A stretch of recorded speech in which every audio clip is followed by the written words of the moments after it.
Hey, what's up everyone? There's a lot of videos out there for different exhaust types, so this is going to be the 2009 Cadillac CTS-V Texas Speed headers, the 2-inch ones. Run those all the way back through the X-pipe, all the way back to Borla Mufflers. It used to be a Borla catback, but I just used the mufflers from my old catback to connect them to the headers. So yep, here it is. It's a cold start. It's about 45 degrees outside.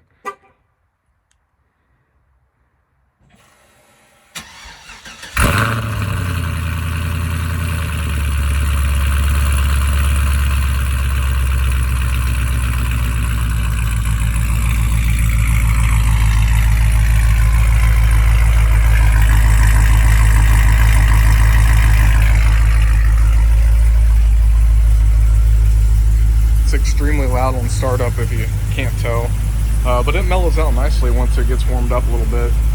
But yeah, that initial start loud, I love it.